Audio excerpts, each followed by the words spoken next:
Welcome back, everybody. I'm Dorothy Morgan, and I'm a professional astrologer.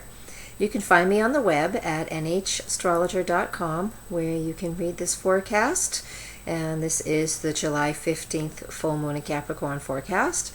Also on my website, you will find membership, a subscription membership if you like, where you can find me for readings, in-person classes, all kinds of great stuff. So I hope you join me there. That's NH as in New Hampshire, astrologer.com.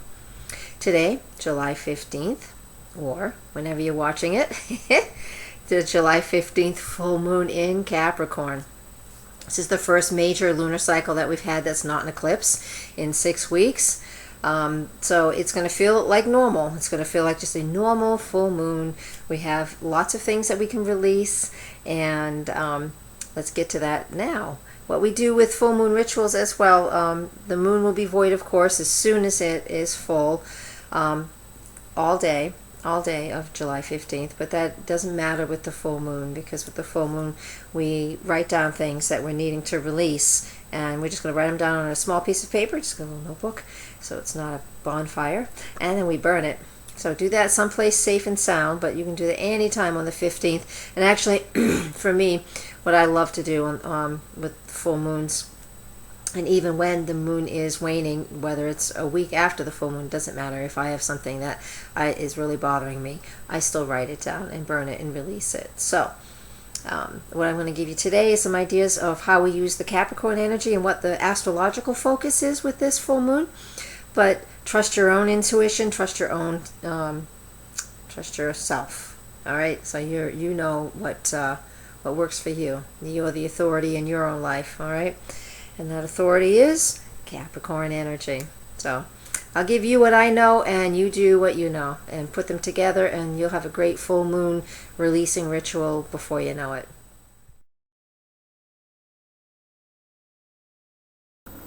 Okay, so let's get started. Oh, look at that. Background's different.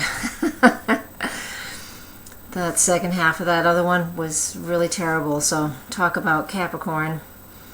I am needing this to be more perfect than it was. So I'm making a second take on a different day. And we're just going to meld it all together. So anyways, back to it.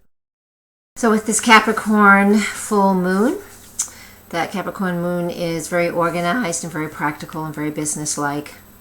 All right, so she's very cautious. Sometimes it's pessimistic energy. And, we tend to, with the Capricorn moon, we can be very goal-oriented. Oh, there's a thunderstorm outside. We can be very goal-oriented.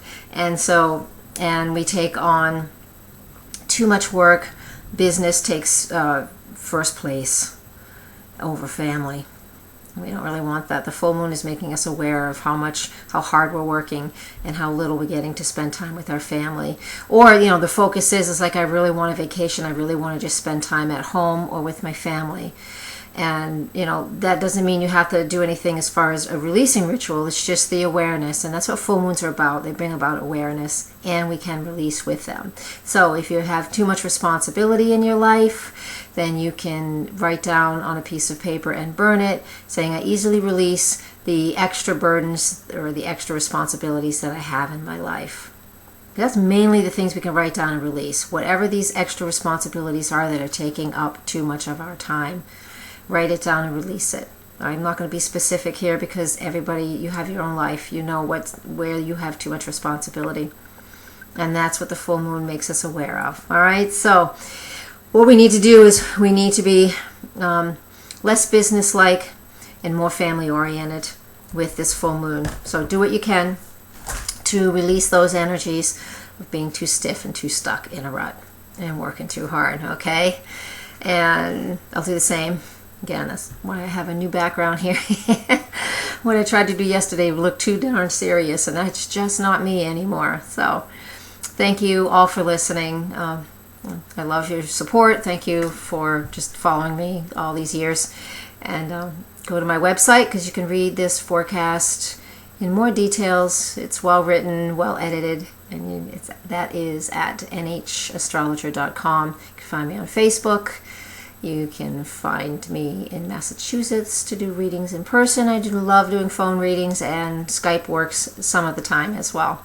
Computer's kind of old, so it doesn't always work. Anyways, thank you all for being there for me. Thank you, and blessed be.